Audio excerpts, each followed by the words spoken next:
Es una bendición estar con ustedes. Me da gusto verlos, ¿verdad? Nosotros debemos ser mejores que los carteros. Llueve, truene o relampaguee, buscamos al Señor y queremos hacer su voluntad. ¿Le puedes dar un aplauso fuerte al Señor?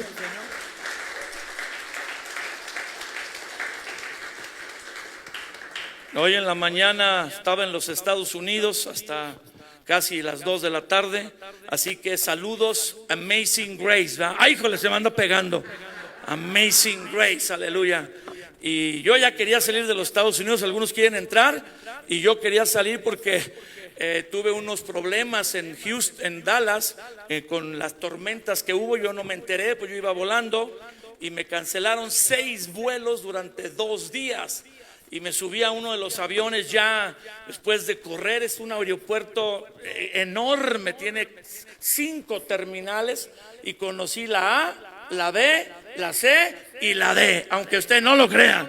Y si alguien ha estado en Dallas va a decir eso es una hazaña. Pues corría de una sala, de una terminal a otra. Por fin me subí a un avión a la 1 de la mañana. Logramos tomar un boleto, dijeron el avión va a salir. Nos sentamos, a la 1:30 nos bajaron del avión. ¡Ay, golé! Yo sentí que el diablo estaba tomando autoridad ahí sobre la línea aérea y bueno, pues el Señor me ayudó. Al final cancelaron otros vuelos y muchos pasajeros estaban pasando una situación difícil. Yo dije ya quiero ir a mi México lindo y querido. Como México no hay dos, brother. Y luego si te quedas atrapado allá en esos aeropuertos, la comida ni sabe buena. Ay, padre, no hay tacos, no hay tortas, no hay tostadas, no hay tamales, no hay nada. Pero aquí en México no, pues uno se atora y pues va a un lugar a comer, ¿verdad? Me da gusto saludar a Jorge. Le preguntaba yo a Itzel si se sentía bien de salud, porque lo vieron, no sé si lo vieron un poco amarillo. ¿Lo vieron un poco amarillo?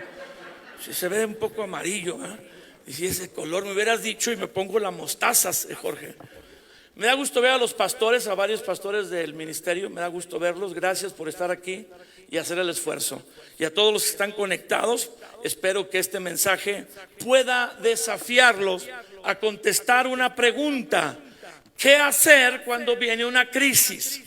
A veces preguntamos ¿por qué? ¿Por qué vino la pandemia? Y no le preguntes a internet ni a Google ¿por qué vino la pandemia? No vas a tener tiempo de leer todas las respuestas y se te van a meter ahí ideas raras.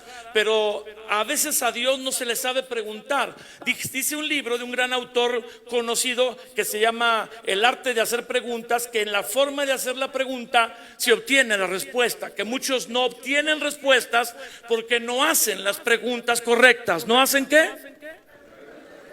Y yo creo que más que preguntarle por qué vino y por qué a mí, hay que preguntarle: ¿y tú qué quieres que haga? ¿Qué hay que preguntarle al Señor? Porque les hago una pregunta: esta crisis o una crisis que venga, ¿sabía Dios que vendría? ¿Sí o no? Entonces Dios sabía que vendría la pandemia ahora de salud que tuvimos todos, pero nosotros no estábamos listos para saber cómo reaccionar. Y hablo como cristianos y hablo como iglesia, pero el Señor tenía una dirección. Y esto es el contexto de por qué inicia esta conferencia que comparto para ustedes, que se llama Plantados en la Casa de Dios. ¿Cómo se llama? Sonríale al vecino y dígale: qué bueno que viniste, qué barbaridad. De veras, casualidad no es, qué bueno que te conectaste.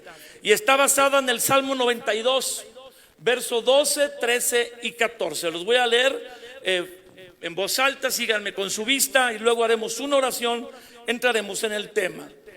El justo, Salmo 92, 12, florecerá como la palmera, crecerá como cedro en el Líbano, plantados. Y el original dice trasplantados, que sería un poquito extraño.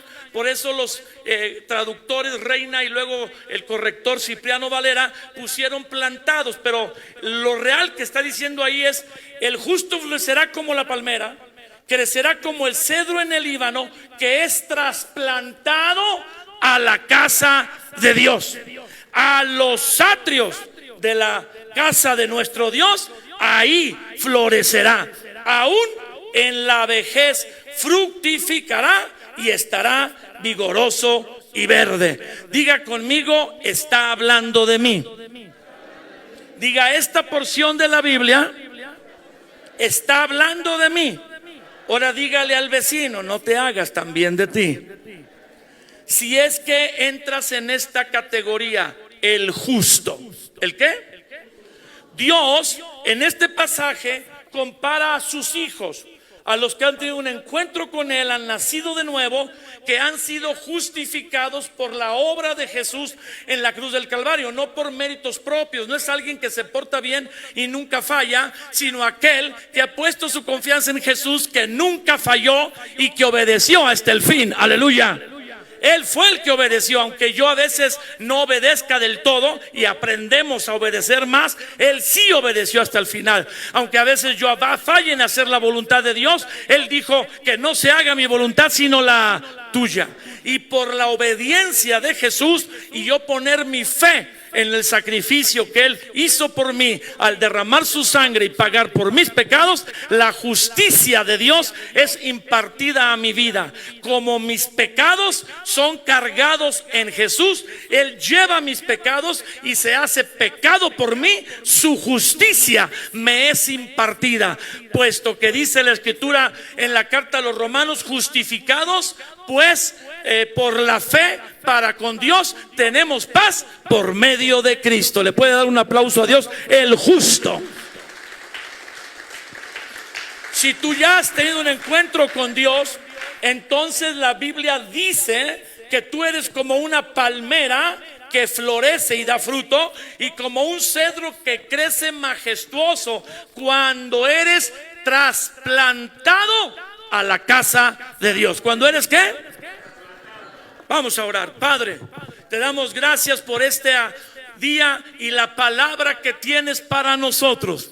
Hemos preparado nuestro corazón, los que están aquí en la reunión presencial, los que están conectados ahí en la transmisión. Te pedimos que nuestro corazón sea como una tierra fértil, donde tu palabra es plantada, la semilla de tu palabra es puesta y da mucho fruto. Está escrito que la palabra que sale de tu boca no volverá a ti vacía, sino tú la prosperarás para lo que tú le envías.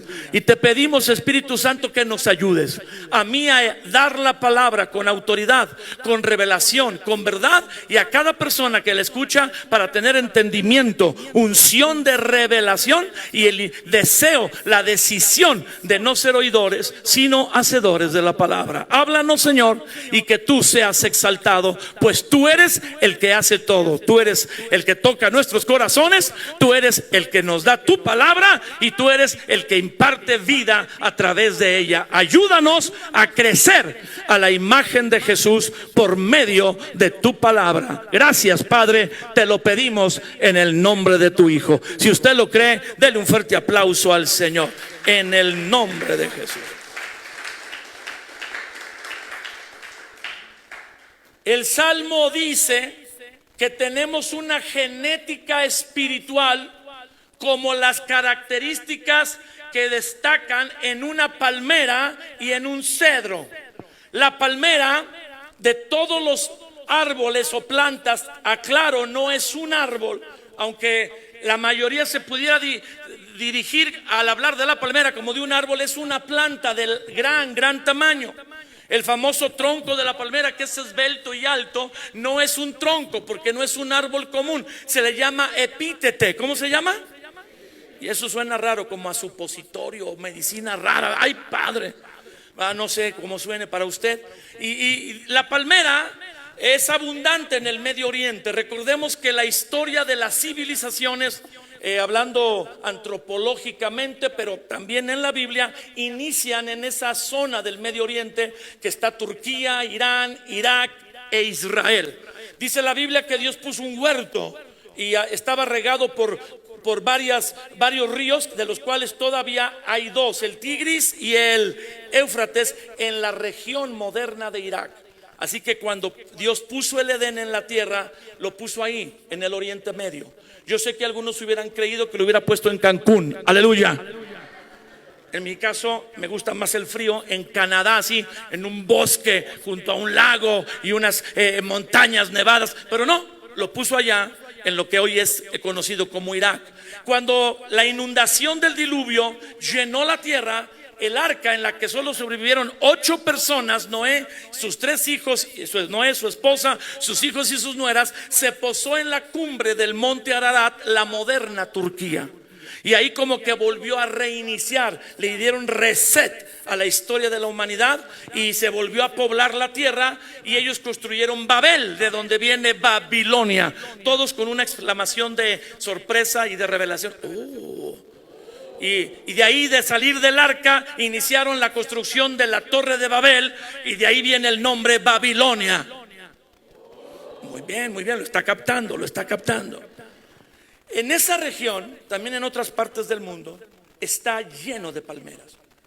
La palmera es una planta que se adapta al clima donde esté, porque tiene un sistema de raíces único que busca el agua hasta que la encuentra. Tal vez usted cree que todos los árboles son así, pero no es verdad. Hay árboles que tienen la fuerza, o plantas, para excavar su raíz 3 metros, y es un árbol fuerte, firme. Hay otros que excavan 5, 6, 7 metros, 8 metros, pero la palmera excavará tan profundo como sea necesario hasta encontrar agua. Dicen los expertos y conocedores que tan alta como es la palmera, que llega a haber palmeras de 16, 18, 20 metros, y en algunos casos más de 20 metros, es bastante alta. Así de profunda es su raíz. La palmera es una buscadora de agua. Le puede dar un fuerte aplauso a Dios. Y su raíz va a profundizar hasta encontrarla. De ahí que dé frutos casi todo el año. 10 de los 12 meses del año la palmera da frutos. Tal vez nosotros no lo apreciamos, porque la palmera que conocemos, muchos de nosotros, es la palmera cocotera. Yo sé que le gusta ir a la playa y que le bajan el coco así recién cortado, se avienta el agüita de coco y luego no sé qué le ponga el coco, y no hablemos más de eso. ¿Verdad? Algunos le echan algunas otras cosas allá dentro al coco. Pero bueno, la palmera a la que la Biblia se refiere es la palmera datilera. ¿Cuál es la palmera? Que se conoce por el fruto que da dátiles. Cuando la Biblia dice que Dios llevó al pueblo de Israel a la tierra prometida, llamada la tierra que fluía leche y no es la miel de las abejas o de panales de abejas, es la miel de los dátiles de las palmeras. Sorpréndase. Muy bien, están comprendiéndolo, Entonces, la palmera, las civilizaciones antiguas, desde los sumerios, los asirios, los babilónicos, los medos, los persas, los griegos y los romanos, todas las civilizaciones antiguas se beneficiaron del uso de la palmera y le encontraron 360 usos distintos, más que el petróleo. De manera que en aquel tiempo se le conocía como el árbol de la vida. ¿Cómo se le conocía a la palmera?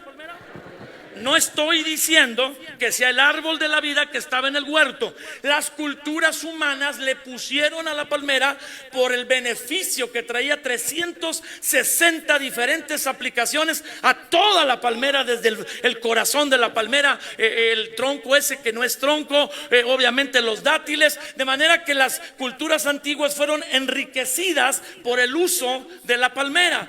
Otra característica de la palmera es que de las plantas o árboles da un fruto abundante. Empieza a dar fruto desde los 4 años y da fruto hasta los 280 años, casi 300 en algunos casos. Aunque el fruto del dátil a los 4 años ya lo puede cosechar las personas y es sabroso, a los 70 años cambia la genética de la palmera y el dátil mejora. La palmera a los 80 años da un fruto más dulce que a los 4 u 8 años, y así dura haciéndolo 200 años continuos. En vez de que, como en otras plantas y árboles, mientras más vieja es la planta o el árbol, el fruto es más pequeño y insípido, a veces hasta amargo. La palmera se distingue por ser alta, pero altamente fructífera. Yo no sé si tú sabías que la genética que Dios pone en ti cuando naces de nuevo es de dar abundante fruto, fructífero tanto como la palmera. Dice la escritura, no yo, el justo florecerá como la palmera. La flor es la anticipación del fruto. Cuando uno obtiene un árbol frutal o una planta que da fruto, cuando da la flor, uno dice ya viene el fruto. Así que cuando dice florecerá, lo que está diciendo es fructificará. Tanto, tan abundante como la palmera que con nosotros, pues la gente conocía en ese tiempo. Y luego da otra característica, dice crecerá. ¿Cómo dice? Como cedro en el Líbano. El cedro es el árbol más común de todo el planeta. De manera natural hay cedros en lugares árticos y casi helados, y hay cedros casi en los lugares de las costas. Hay muchas variedades de cedros y es el árbol más mencionado en la Biblia, el cedro. En el profeta Ezequiel se da una parábola donde el profeta habla de que los árboles se están discutiendo quién es el más bello o el mejor o el más hermoso, a quién le tienen envidia. Y el profeta Ezequiel, si no lo ha leído, dice que el cedro es el príncipe del bosque, el príncipe de los árboles. Pero la Biblia dice crecerá no solo como cedro, sino como ¿qué? Cedro del Líbano, diga, del Líbano. El lugar donde la nación del Líbano, que es muy antigua, hablamos de hace 3000 años, 1000 años antes de Cristo, David estaba escribiendo el libro de los Salmos, o este salmo. Estos cedros que son del Líbano, por la ubicación de ese país, cerca del mar Mediterráneo, al norte de Israel, es el clima ideal para que el cedro se desarrolle en plenitud. El cedro del Líbano, el más hermoso y valioso de todas las variedades de cedros, llega a crecer 40 metros de alto. Gigante el árbol, y tiene ahora sí el tronco un diámetro de hasta 9 metros.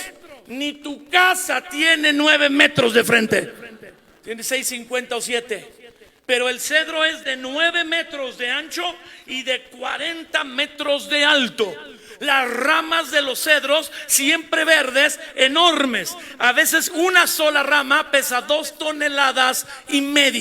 Cuando alguien ve un cedro, lo ve majestuoso, alto, imponente, verde. Este no es un árbol frutal, pero la madera es una madera preciosa. La madera es una madera aromática. ¿Es una madera qué? Y cuando la gente está construyendo muebles de madera o se talan los cedros, desprende la madera del cedro, desprende un aroma agradable, tan agradable que sacan aceites de la madera de cedro que sirven para enfermedades respiratorias y tratar las enfermedades respiratorias hasta el día de hoy. Así que a partir de mañana todos a oler el cedro, aleluya, por las de las vías respiratorias. El cedro es una de las maderas más resistentes que existen, que no se pudren con facilidad o se deterioran. Han encontrado cofres, en especial cofres antiguos y muebles de 800, 900 y 1000 años sin que el mueble o la madera se apolille o se eche a perder. Otra característica del cedro es que resiste a los insectos. ¿Qué resiste? De manera que los reyes como David y Salomón usaron la madera de cedro para sus palacios. Pero también la madera de cedro fue usada específicamente en la construcción del templo de Dios en Jerusalén. Toda la madera del templo, madera de cedro del Líbano. Una última característica que les doy sobre la madera de cedro es que es de color rojizo. ¿Es de qué color?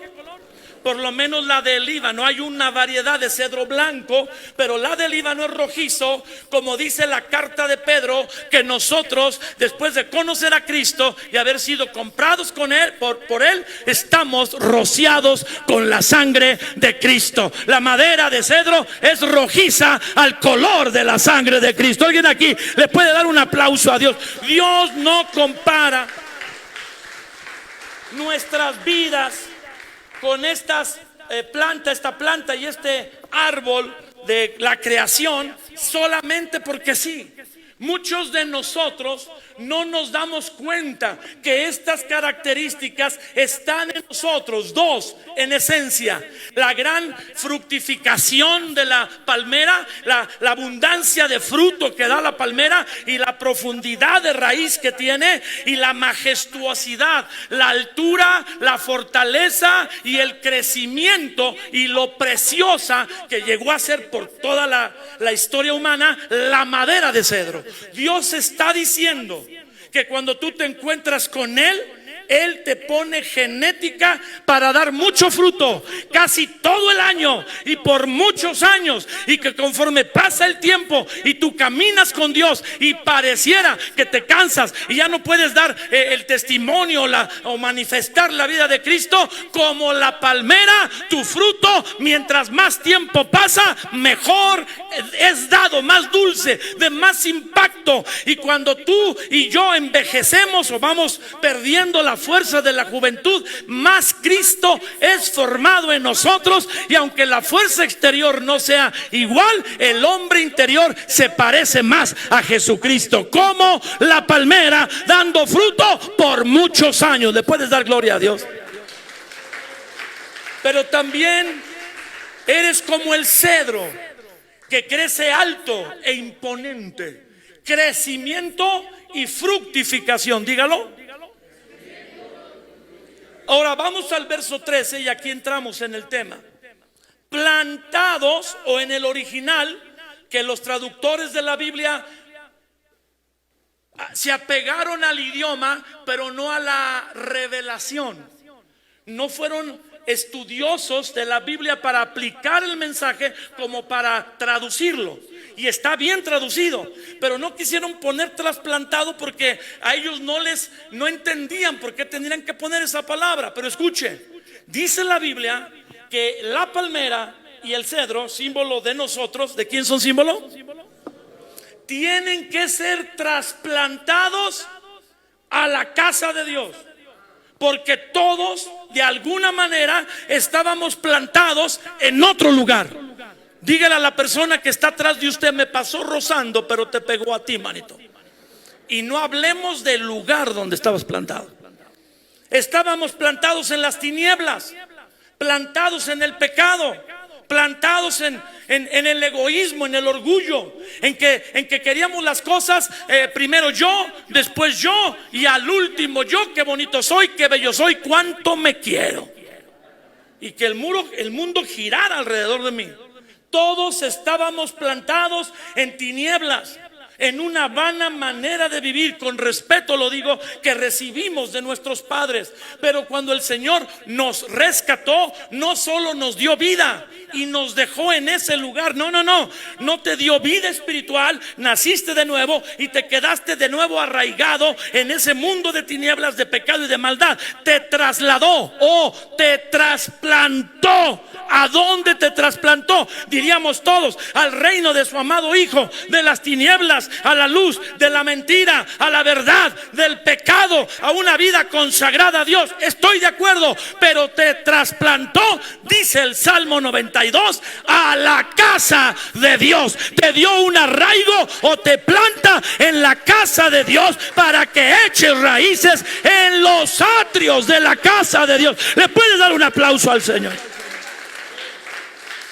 Esta palabra es en especial relevante en los tiempos que estamos viviendo, porque un efecto claro de esta crisis que vivimos todos, de la pandemia del COVID que experimentamos, no sabemos qué otra crisis pueda venir en el futuro, pero la Biblia dice que las cosas empeorarán. ¿Que las cosas qué?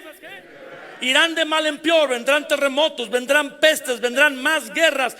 Una tercera parte de toda la tierra se hundirá. Habrá cataclismos. Eso dice la Biblia. No va a mejorar. Por eso dice la Escritura que es oportuno que entendamos qué tenemos que hacer en una crisis. Esta pandemia vino a desarraigar a las personas de su fe en el Señor, metiéndoles el temor, de manera que cuando entró el temor y el pánico por las estadísticas de muertos y del crecimiento de la pandemia, la gente empezó a abrir su corazón al temor. Y el temor es la antítesis de la fe.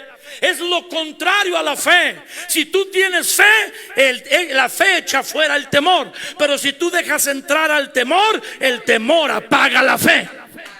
Las noticias, el número de muertos diarios, las historias, sí es verdad que murieron personas, pero siempre han muerto. ¡Ay, gole!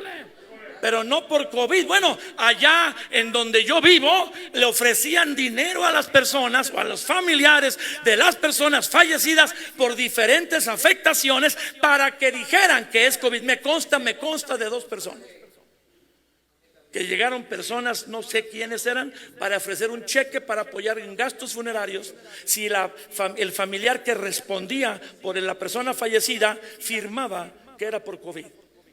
Sí murieron. Hace unos meses yo dividí el número de muertos en México por COVID. Lo dupliqué, porque dicen que a lo mejor hay más muertos que los que están ahí puestos. Y luego lo dividí entre 126 millones de mexicanos. Y la afectación es el 0.004. Esa es la cantidad en porcentaje real. Hágalo usted una calculadora, pone el número de muertos de mañana, si quiere, duplíquelo, multiplíquelo por 2 y divídalo entre los 126 millones de habitantes en México. O sea, sí está muriendo la gente, pero no es que todos vamos a morir. Bueno, eso nos va a tocar a todos, pero no por eso, no sé si me expliqué. Pero entonces se soltó un temor. ¿Qué se soltó? No te escuché. Ahora, yo sé, pues el enemigo tiene muchas estrategias para atacar a la gente, pero se metió a los cristianos. Como todos tenemos que quedarnos en casa porque fue una instrucción, y los pastores y las iglesias se han dirigido siempre respetuosas de la ley. Oramos por nuestras autoridades, ¿sí o no? Y queremos el buen gobierno para todos los mexicanos y aún para otras personas en sus naciones. Nos quedamos en casa entendiendo que era un asunto de riesgo de salud y del problema del contagio y de la escalada del contagio que pudiera colapsar al sistema de salud. Pero algunos cristianos no solo se quedaron en casa, sino dejaron entrar al temor todo el tiempo que se recluyeron. Y fue como adoptar un gorila. Al principio está chiquito el monito, simpático, pero el gorila empieza a crecer, a crecer, a crecer. Y si no tienes cuidado de deshacerte del gorilita, que al principio de pequeño estaba muy simpático, un día el gorila se hace un gorilón. Y si te abraza te puede asfixiar. Y el temor en los corazones de muchas personas, no digo que de todas, creció.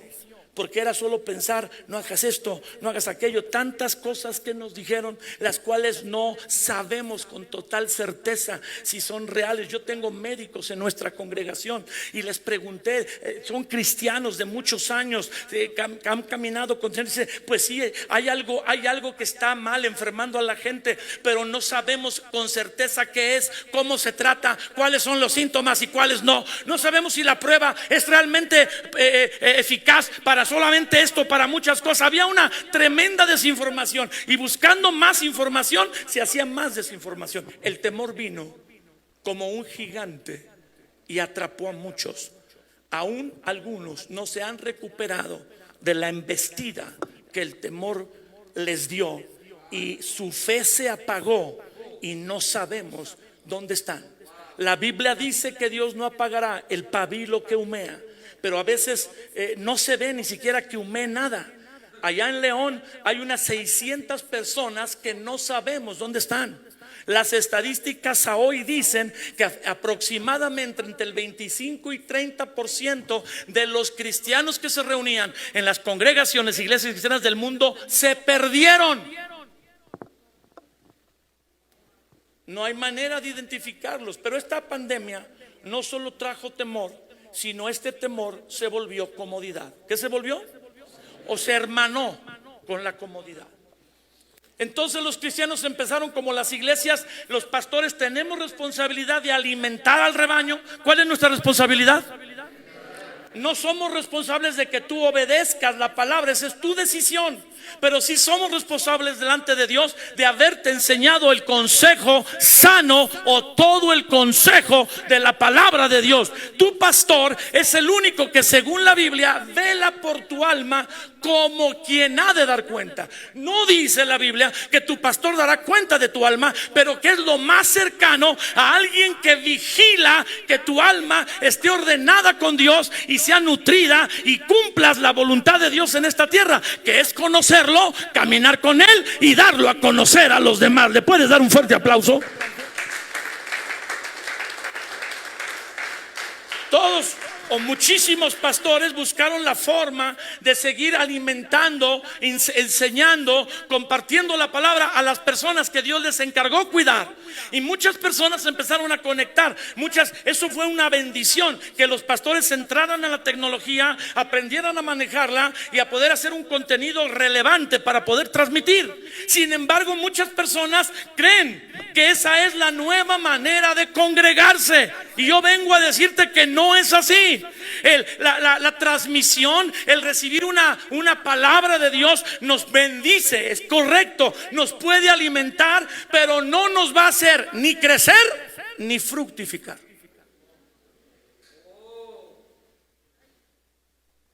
Si las personas son disciplinadas para escuchar la palabra, seguirse conectando a su congregación, cuando no sea que se les meta la señal de un ministerio de decenas de miles y queden cautivados por el escenario, por las luces, por la destreza tal vez del predicador, y se olviden que aunque ese predicador es muy diestro y muy hábil en la palabra y Dios lo usa, no es su pastor que vela por su alma. Y en estar escuchando un mensaje de alguien que te recomendaron, que no es pecado, pero tú tienes que comer en casa y luego te echas el postre de lo que quieras. ¿Alguien le da un fuerte aplauso a Dios? Vamos. Porque el predicador de internet, que yo comparto en internet, hay personas que están en otros lugares que siempre nos han felicitado, animado, y yo doy gracias a Dios por ellos. Son de bendición, pero no soy su pastor. Cuando alguien por internet te bendice, no va a estar ahí cuando tú tengas un problema de divorcio. Cuando tu hijo esté en el hospital, tu papá o tu mamá no va a saber aconsejarte. Cuando algo pase con uno de tus hijos, cuando algo pase con tu salud y que necesites a alguien que ore por ti toda la noche y llame a otros a que peleen por ti para que seas sano tú o un familiar, háblale a tu predicador de internet favorito, háblale. Porque aunque la palabra de Dios te bendice a través del que la puede dar, Él no vela por tu alma. Él no tiene la voz de Dios para guiarte. Tiene la voz de Dios para enseñarte a ti y a todos. Pero el único que tiene la voz de Dios para guiarte es tu pastor. Juan capítulo 10. Mis ovejas oyen mi voz y me siguen. Alguien le da un fuerte aplauso a Dios. La comodidad se hermaneó con el temor. Dígalo. Y viendo que la gente estaba atemorizada en casa, vino otro espíritu, otra actitud llamada comodidad. ¿Para qué me reúno? Me tengo que arreglar para salir. Y el tráfico y de mi trabajo a la congregación, pues hago 1 hora y media. Mejor me voy a mí. Y desde ahí veo sirve que no diezmo. ¡Áigole! Sirve que me doy de baja en el ministerio que estoy creciendo. Porque cuando te congregas, cuando estás plantado en la casa de Dios, entonces vas a crecer y seguir creciendo. ¿Vas a qué? ¿Vas a qué?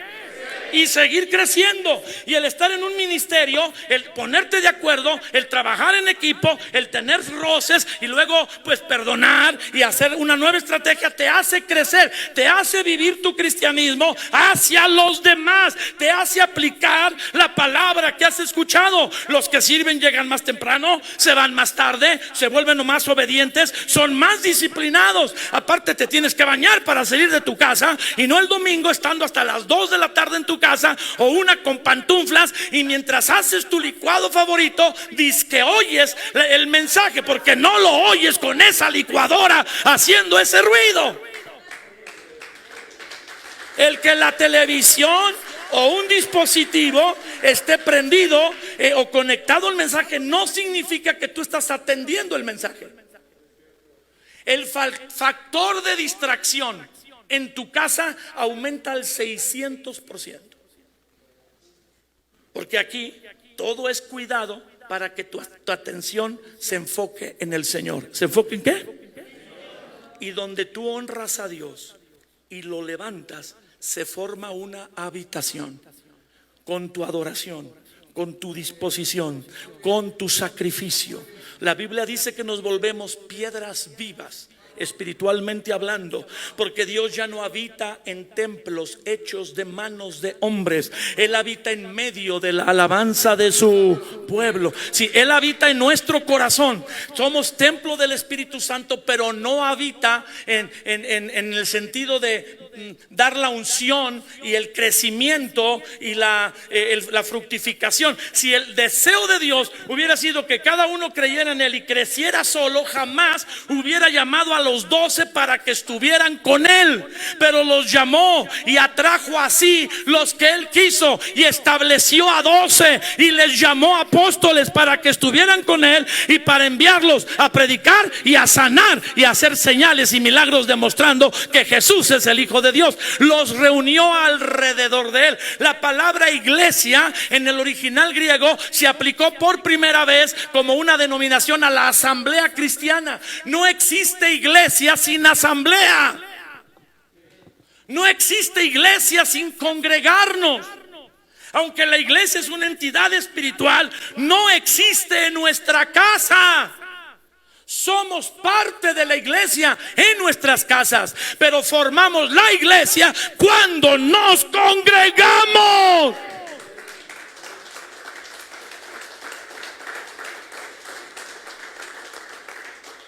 Muchos pastores, lo digo con respeto, amigos y colaboradores en el ministerio, empezaron a transmitir, y agradecemos a Dios por la gente fiel. Diga aleluya. Gracias por tu pueblo fiel, Señor. Y vio que ese pastor, con un corazón para Dios, que ha sembrado tanto tiempo, vio que la gente empezó a diezmar aún en línea, a una cuenta, a la forma en que cada congregación lo estableció. Y vio que había, aunque no a todo el grupo que asistía, un alto porcentaje, más del 60%, siguen diezmando, se reúnan o no se reúnan. ¿Alguien le puede dar un fuerte aplauso a Dios? Gente fiel. Pero muchos pastores dijeron: pues ya no voy a alquilar el lugar, me ahorro ya no necesito el equipo de sonido, puedo vender el equipo de sonido, ya no necesito los maestros de niños, ya no necesito pasar por una aflicción de coordinar todos los ministerios. Mejor me quedo en casa, reduzco los gastos de la iglesia al mínimo, me reúno con ellos en alguna vez cada 2 meses en una reunión, o no me reúno, al cabo de cualquier manera seguimos bien. Eso no es lo que Dios nos llamó a hacer. No nos llamó solo a dar la palabra, nos llamó a hacer o animar con la palabra y la gracia de Dios que el pueblo crezca y dé fruto. No van a dar fruto estando solo en su casa. Tal vez el 5% que son muy especiales y muy consagrados a Dios sí lo hagan, pero la iglesia es más que el 5%. Son los que acaban de llegar, los que tienen problemas, los que se pelearon, los que ya no quieren venir, los que el diablo les dice no vayas ahí, te están diciendo una mentira. Ellos no pueden ser atendidos si no se congregan y a través de la comunión unos con otros, los ministerios dados al cuerpo de Cristo se ayudan y hacen que el cuerpo crezca hasta la estatura del varón perfecto que es Jesucristo. La comodidad no es el fundamento del cristianismo, sino el sacrificio y las palabras que Jesús dijo: si alguno quiere venir en pos de mí, tome su cada día y muera a sí mismo y sígame. Si te quedas en casa es porque tienes una indicación médica. ¿Por qué qué? Y para eso es una bendición la transmisión. Dele un fuerte aplauso al Señor. Es una verdadera bendición. Para aquel que viaja y no pudo regresar, o lo mandaron de trabajo 2-3 semanas y él no quiere, se puede conectar a internet a 100 predicadores distintos, pero él no quiere dejar de estar conectado con su casa. Entonces a través del internet ve a su pastor, escucha las novedades que da la congregación, sigue siendo parte aunque esté lejos. Y se conecta, se mantiene conectado. Pero no podemos sobrevivir 1 año o 2 años solo conectados en línea. El crecimiento y la fructificación no se puede dar. Por eso dice la escritura: el justo florecerá como la palmera, crecerá como el cedro del Líbano cuando es plantado en la casa de Dios. Plántate en la casa de Dios, no en tu casa. Dale un fuerte aplauso al Señor.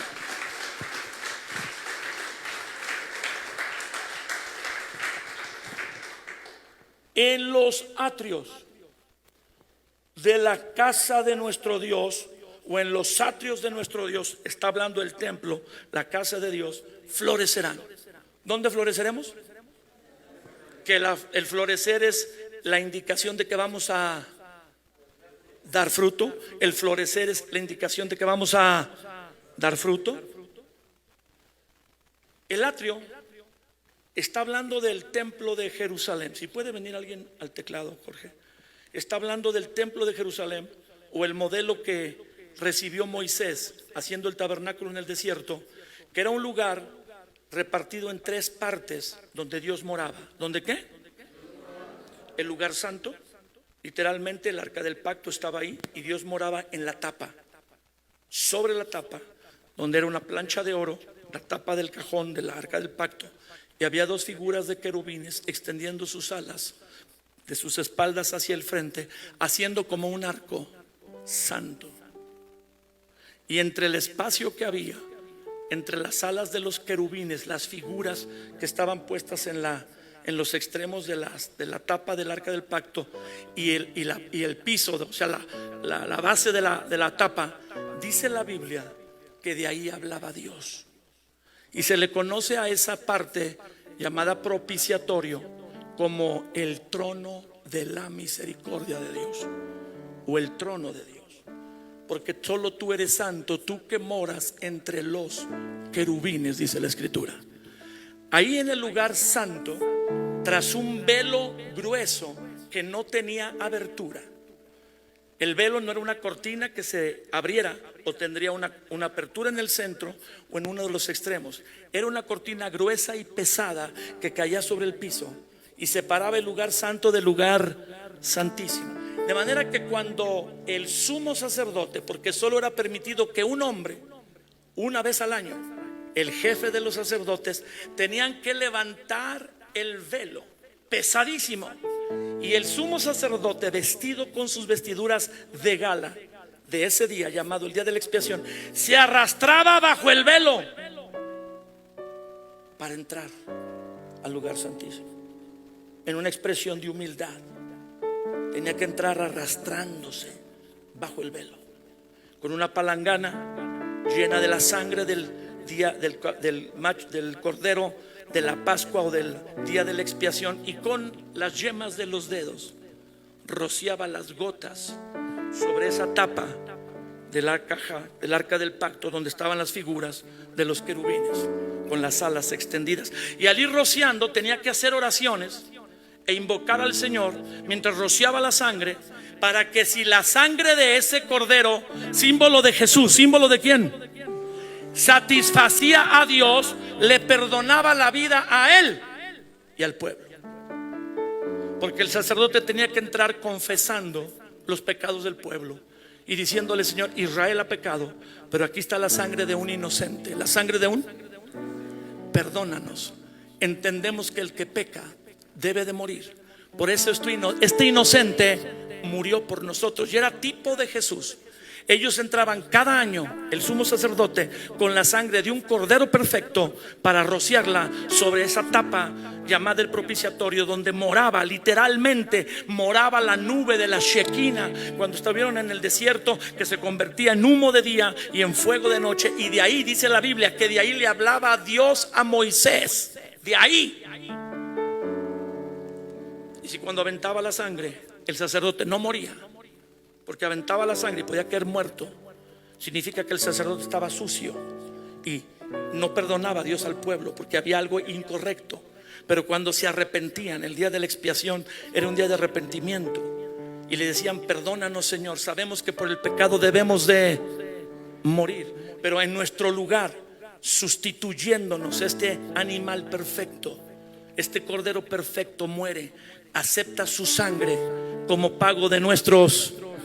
Y al ser el sumo sacerdote que llevaba 2 piedras en los hombros con los nombres de 6 tribus escritas aquí y otras 6 tribus escritas acá, y traía un pectoral que era una plancha de oro con 12 piedras, y en las piedras el nombre de cada tribu, el sacerdote, el jefe de los sacerdotes, que cargaba en los hombros al pueblo de Dios y lo cargaba en cerca de su corazón, se arrastraba bajo el velo con la sangre de un inocente para decirle a Dios: perdónanos, el pueblo hemos pecado, pero este inocente ha dado la vida. Lo hacía cada año, y estos corderos, por ser un símbolo, quitaban el pecado, pero realmente ellos no tenían poder de quitar el pecado, solo eran símbolos de el cordero. Jesús no fue un cordero, Él es, fue y será el cordero que quita los pecados del mundo. Simbolizaban a Jesús, cuya sangre derramada en la cruz sí nos limpia para siempre el pecado. Diga: solo un hombre, una vez al año, podía entrar al lugar santísimo. Afuera del lugar santísimo estaba otra zona que se llamaba el lugar santo, más amplia, más grande. Había 3 muebles de oro, un candelabro de 7 brazos, porque era un lugar oscuro. No había ventanas, no había telas translúcidas. Ahí está la descripción en la Biblia. Era totalmente oscuro. Entonces tenía que haber una lámpara alumbrando, y era un candelabro de 7 brazos representando los 7 espíritus de Dios. Un fuerte aplauso a Dios. No es que Dios nomás tiene el Espíritu Santo. No. Dios no tiene el Espíritu Santo. Dios es el Espíritu Santo. Tiene 7 manifestaciones Dios, que son los 7 espíritus de Dios, representados por el candelabro. Y al otro lado había una mesa de oro con 12 panes, representando las 12 tribus de Israel y la palabra de Dios. Y enfrente a la cortina había un altar de incienso. ¿Un altar de qué? Donde lo que se ofreciera incienso para aromatizar el lugar, que se representa las oraciones, la intercesión, la alabanza y la adoración delante de Dios. La palabra y la luz del Espíritu, simbolizada por el candelabro. La palabra simbolizada por el pan. No solo de pan vivirá el hombre, sino de toda palabra. Y el altar de incienso, simbolizando la alabanza, la adoración. En ese lugar santo solo podían entrar los sacerdotes. Tenían que ser todos descendientes de la familia de Aarón. Y afuera, diga, el lugar santo, el lugar santísimo. Diga, y afuera el atrio. Cuando la Biblia dice: el justo florecerá como la palmera y crecerá como el cedro del Líbano, trasplantado. La palabra plantar o trasplantar involucra una decisión, habla de una decisión tomada, de algo intencional. No te puedes plantar por accidente en una congre, es intencional. Generalmente Dios te hace nacer ahí y ahí echas raíz, pero los que vienen de otra ciudad o por alguna razón de otra congregación tienen que venir aquí y congregarse, pero no solo para oír la palabra, porque sería semejante a ver la transmisión. Tienes que plantarte, echar raíz profunda y buscar recibir de Dios. Aunque haya temporadas más secas y temporadas más lluviosas, aunque a veces escasee el agua y aunque a veces haya abundante agua, tu raíz debe ir profunda, de manera que cuando algo te quiera arrancar de ese lugar, no se puede, porque la palmera tiene raíces de 14, 16, 18 y 20 metros. Es casi imposible arrancarla.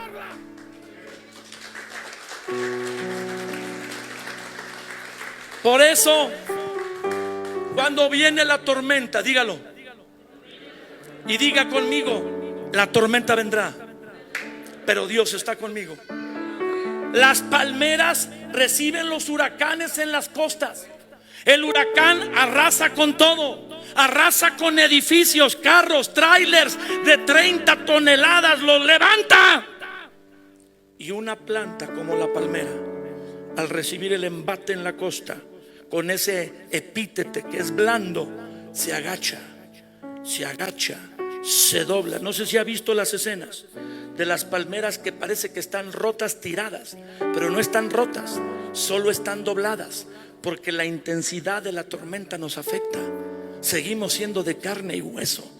No somos super cristianos, somos personas llenas del Espíritu Santo y con la gracia de Dios sobre nosotros, y ustedes con la gracia asombrosa. ¡Áigole! The Amazing Grace. Y entonces la tormenta entra y la palmera, golpeada por la tormenta, se dobla. Diga: se dobla, se dobla, se dobla, hasta quedar humildemente en el suelo. Y ese es el lugar donde debemos estar en una crisis, con humildad a los pies del Señor.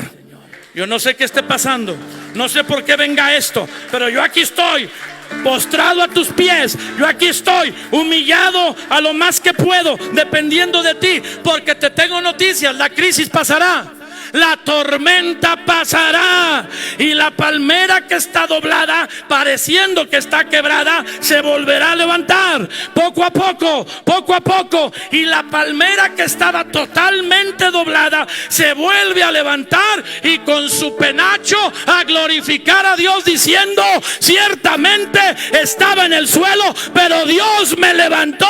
Aquí estoy glorificando al Señor.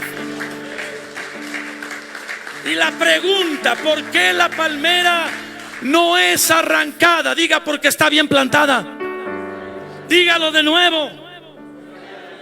Cuando usted va a comprar las plantas a un vivero, le entregan la planta o el árbol frutal. Se ha comprado un limón, un árbol, una naranja, un manzano, en una pequeña bolsita, y usted llega a su casa y lo pone en la cochera. Y está pensando, discutiendo con su familia dónde lo pone. Ya había pensado usted, pero les toma parecer. Y pasan una semana y no se deciden. Pasa un mes y no se deciden. De pronto la señora dice: voy a ir a regar la pobre planta, el pobre arbolito, porque si no lo riego. Entonces ahí lo cuidan. Y pasan 3 años y no lo sacan de la bolsa o de la maceta. Dígame usted, ¿el árbol creció y dio fruto? ¿Por qué no? No le escuché. Pero está vivo, no está muerto. Si lo riegas, está vivo.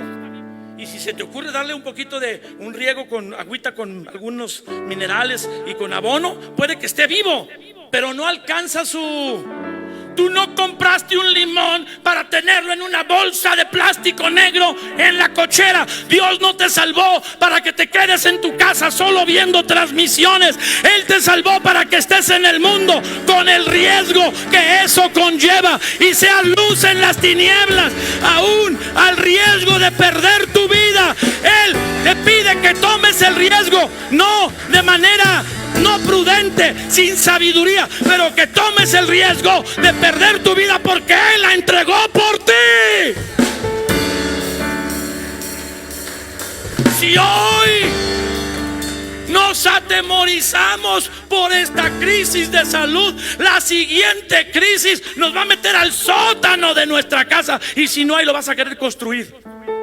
Diga: yo voy a salir de donde la crisis me quiso hundir y me voy a quedar plantado en la casa del Señor, en los atrios de la casa de mi Dios.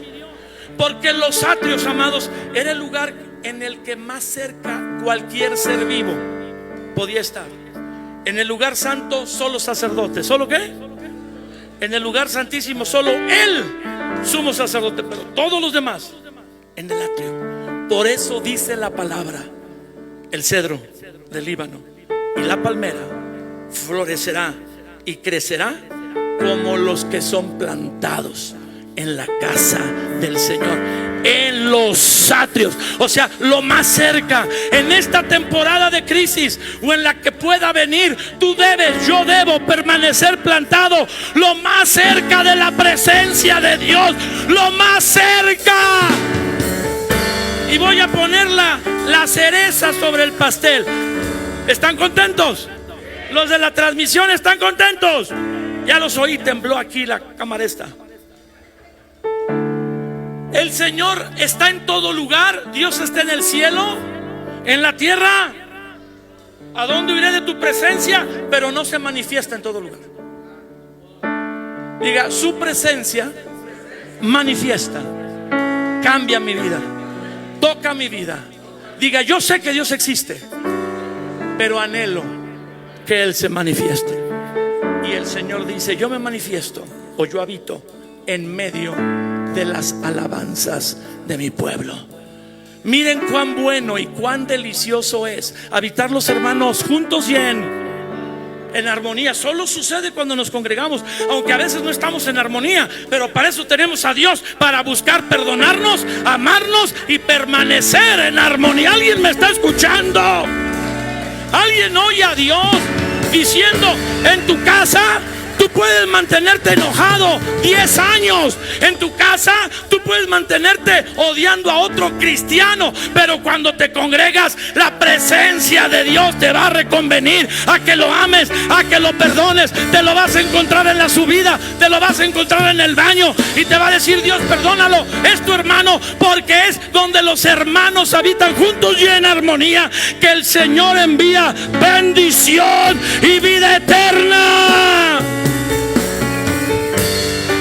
Pero Felipe,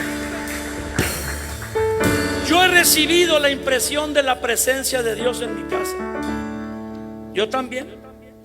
Yo me reúno con mi familia a las transmisiones nuestras y los hago que estemos bien. Levantamos las manos, nos ponemos de pie, oramos. No todo el mundo hace eso, pero no soy el pastor, lo tengo que hacer. Y no es porque lo tenga, sé que así hay que hacerlo, pero no es lo mismo.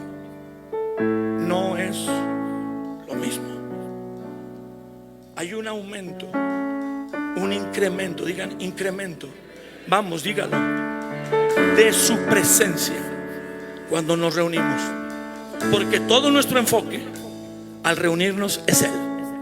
Es honrarlo, es adorarlo, es agradarlo.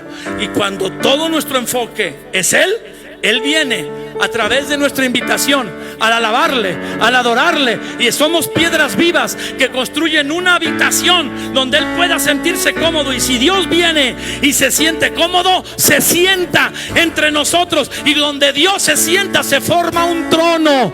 Y dice la Biblia en Ezequiel 47 y Apocalipsis 22 que de abajo de donde Dios tiene su trono fluye un río de vida. aleluya. El Espíritu Santo, la presencia de Dios sale del trono de Dios, donde Dios está gobernando, donde Dios está señoreando, donde Él está cómodo. Un río de vida, dice Ezequiel 47, y toda alma viviente que entrare en ese río vivirá. Solo el río brota, el río fluye al reunirnos, al dejar nuestra casa, al prepararnos para venir, al enfocarnos en Él, al sacrificar nuestro tiempo y nuestro enfoque para estar con Él. Lo vale la pena, porque donde Él es exaltado, a todos atrae a Él mismo. Ya acabé, ya acabé, ya acabé. Le puede dar gloria a Dios.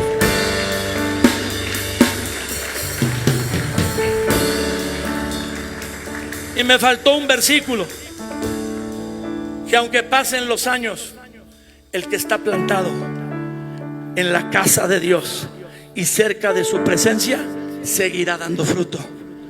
Aún en la vejez, algunos ya les está llegando, ¡áigole! Aún en la vejez fructificarán, aleluya, como la palmera, que los dátiles son más dulces conforme más grande es el árbol. Estará vigoroso y verde, como Moisés, que empezó a liberar al pueblo de Israel a los 80 años, aleluya. ¿De dónde sacó la fuerza Moisés? Como Caleb, que a los 85 dijo: denme el monte, pero está lleno de gigantes, Caleb, dámelo, quizá el Señor me ayude a echarlos. Como el padre Abraham, que a los 100 años, ¿a qué edad? No te escuché. Empezó a criar un hijo. A los 100 años no se tienen hijos, ni siquiera nietos, se tienen bisnietos o tataranietos. Pero Abraham tenía fuerza a los 100 años para criar un hijo. No importa que pase la edad, no importa que tu cuerpo se desgaste, si estás plantado en la casa de Dios y cerca de su presencia, dentro de ti se seguirá formando Jesús. Y cuando la gente, a pesar de tu edad, donde te puedas un poco limitar, se acerque a ti, disfrutará de un dulce sabor más intenso a Jesús, y verán a Jesús más formado en ti que cuando estabas joven al principio. No te equivoques, no es una opción. La Biblia dice que te plantes en tu casa. Si tú puedes congregarte, no dejes de hacerlo. Si la comodidad o el temor es el factor por el que quieres decidir no congregarte, es un factor equivocado que se convertirá en pecado. ¿En qué se convertirá? Mas si tienes restricción y no te puedes reunir por salud, y más por indicación médica, no te dejes de conectar. Para ti es la transmisión, para invitar a personas que no vendrían la primera vez a la congregación, se conectan en una conexión y luego les animamos a vencer el temor, a dejar su comodidad y venir con nosotros a adorar a Dios. Se puede poner de pie y levantar sus manos al Señor. Padre, recibimos tu palabra. Sabemos que es cuando nos reunimos y dejamos el enfoque de nuestras preocupaciones, dejamos el enfoque de nuestro trabajo, aún el enfoque de nuestro hogar y nuestra familia a un lado, y venimos a adorarte y exaltarte. Alguien puede levantar sus manos aquí al cielo. Que formamos, como dice tu palabra, una habitación donde tú te puedas manifestar, y donde tú vienes a causa de que te invitamos al adorarte, al alabarte, al invocarte, al orar, y tú te sientes cómodo. Llegas y te quedas y te sientas. En un sentido espiritual, el que está cómodo se sienta. Dios, cuando está cómodo, se sienta y se forma un trono de donde procede un río, y el mismo cielo de pronto baja a la tierra. Ayúdanos, Señor, a no despreciar el congregarnos, y a no dejar de congregarnos como algunos tienen por costumbre, más y más animándonos a no hacer hacerlo cuando vemos que tu segunda venida se acerca. Aquí estamos para adorarte. Vamos, con sus propias palabras, con sus propias palabras, adore al Señor. Dígale: estoy plantado en tu casa, estoy plantado en tu presencia. Dígaselo a Dios: perdóname, Señor, hago a un lado mi comodidad, rompo mi temor, el temor que quiere apresar mi corazón, lo rompo en el nombre de Jesús. No será el temor ni la comodidad los que me guiarán, serás tú, tu palabra, tu verdad. ¡Vamos!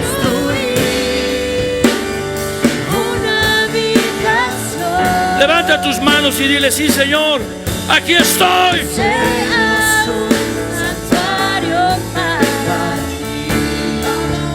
Todos juntos.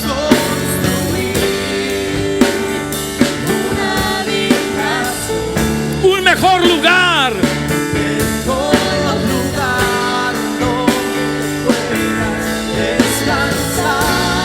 Vamos a construir.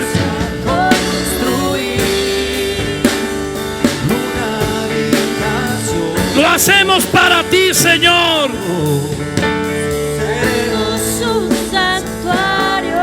Una última vez, dígalo de su corazón, entendiéndolo a través de nuestra alabanza, de nuestro sacrificio, de nuestro enfoque.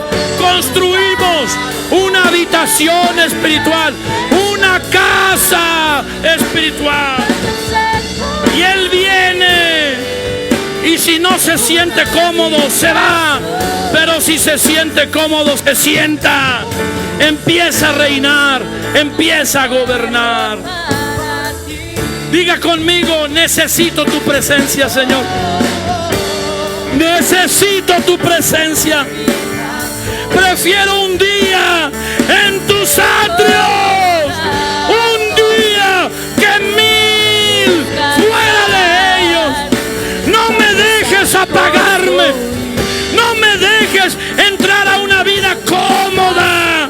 Quiero honrarte como tú me amaste.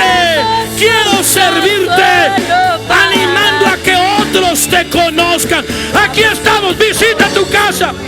Visita tu casa, Señor. Visita tu casa. Visítanos, oh Dios. Ven, Señor. Te anhelamos. Te necesitamos. Ven, Señor. Ven, Señor. Danos la sabiduría. Te queremos honrar. Padre, en el nombre de Jesús, yo he dado la palabra como tú la has puesto en mi corazón. Hazla prosperar en cada vida, Señor. Que toda actitud de comodidad y de temor sea removida en el nombre de Jesús. Que el falso fundamento de que aquí estoy mejor, desde mi casa me conecto, está desarraigando a tantos, está haciendo que muchos sean apagados, mermados en su fe y en su actitud de servicio y de darte a conocer a un mundo que más y más se sume en tinieblas. Ayúdanos a dar de gracia lo que de gracia hemos recibido. Ayúdanos a no menguar, Señor, sino brillar con intensidad, más cuando vemos que aquel día ya se acerca, ya se acerca. Padre, vamos, empiece a orar por alguien que no ha venido. Empiece a orar por alguien que usted sabe que se ha enfriado. Vienen personas a su mente. Usted ha hablado con personas. No las critique, no las juzgue. Ore por ellas. Vamos a amarlas, vamos a animarlas. Son el cuerpo de Cristo. Vamos a decirle: Señor, dale la gracia. No, que no sea imprudente, sabio, cuidándose, que fortaleciendo su sistema inmunológico, pero no preso del temor, no preso de la comodidad. Padre, ayúdanos a ir hacia adelante y hacer tu voluntad. Gracias. El deseo de nuestro corazón es poderte agradar. Le puede dar un fuerte aplauso a Dios.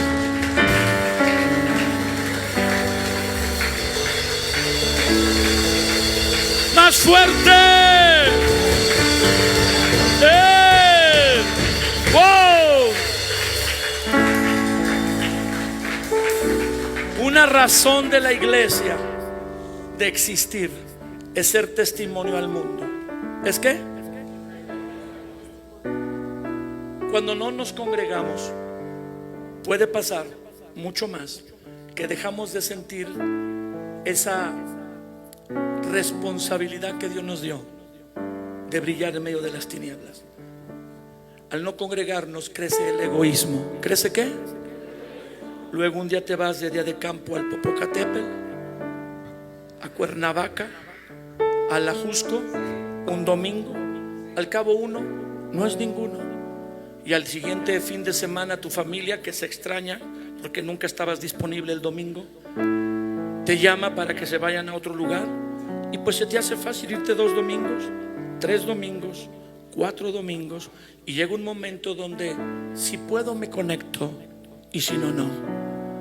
Y empiezas a convivir en un ambiente donde no te motivan al amor y a las buenas obras. Y no digo que tu familia o alguien sea malo, pero en la congregación, en la iglesia, nos motivamos al amor y a las buenas obras. Y te vas y empiezas a convivir con tus amigos del trabajo, de la escuela, y tu fe y tu fervor empieza a menguar y ya no te importa alcanzar a los demás. Es que el pastor dice que ya no cabemos. Yo al cabo lo veo por conexión. Cuando nosotros ofrendamos y diezmamos, cuando nosotros lo hacemos para que no haga falta nada en la casa de Dios y haya alimento en su casa. Dice Malaquías 3 que los diezmos y ofrendas son para que haya alimento en la casa de Dios. Quiere decir que las ofrendas y los diezmos traen el sustento o fortalecen que la iglesia se mantenga, se sostenga y avance.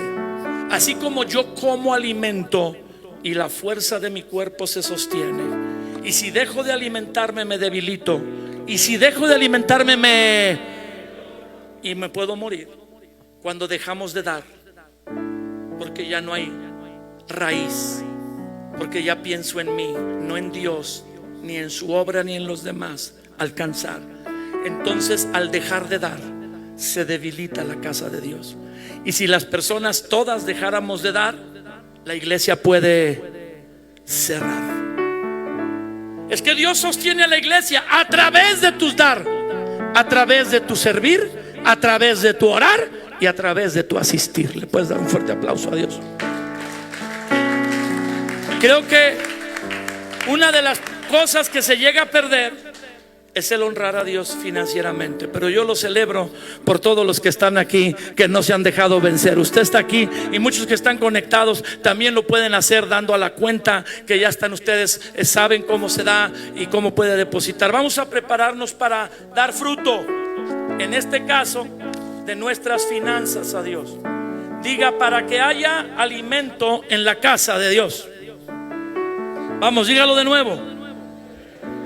No dice en la casa del pastor, dice en la casa de Dios. Los diezmos no son del pastor, son de Dios, pero quien los administra es el pastor. Así que también oremos para que lo que se entrega a Dios, Dios lo multiplique y dé sabiduría a los que lo administran. Al nosotros dar, estamos demostrando que no pensamos en nosotros mismos, sino honramos a Dios y que queremos que la obra de Dios se mantenga y se extienda para que otros conozcan a Jesús. Al ofrendar y diezmar, estamos apachurrando, mortificando la avaricia que todos tenemos dentro, donde tenemos esa desviación a veces de amor al dinero. Cuando estamos ofrendando y diezmando, estamos manifestando gratitud a Dios, porque reconocemos que de Él viene la vida, de Él viene la salud y de Él viene el trabajo que tenemos, por el cual Dios nos provee. Pasan muchas cosas, pero una de las cosas que se pierden cuando la gente se empieza a desarraigar de su casa y de la casa donde Dios lo ha puesto, es que se empieza a dejar de dar. Padre, te honramos con nuestros bienes. nadie nos obliga, nadie nos exige que lo hagamos o nos condena si no lo hacemos. Es cierto que se enseña la verdad de tu palabra, pero lo que hacemos es darte por amor. Diga: yo doy por amor. Señor, el darte es una manifestación de gratitud, de obediencia, de honra, de adoración, de compromiso, de dar fruto, porque hay un fruto económico que es darte a ti. Recíbelo y da sabiduría a todos los que administran. A Jorge, multiplica las finanzas para que nada falte en tu casa, ni en las casas de los que te sirven y te aman. Yo bendigo tu trabajo, joven, señorita. Yo bendigo tu trabajo, tu profesión, tu negocio, tu empresa, varón, mujer.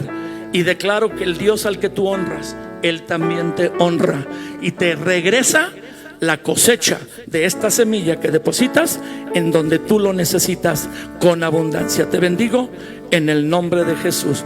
Amén. Vamos a honrar a Dios y hacerlo con alegría.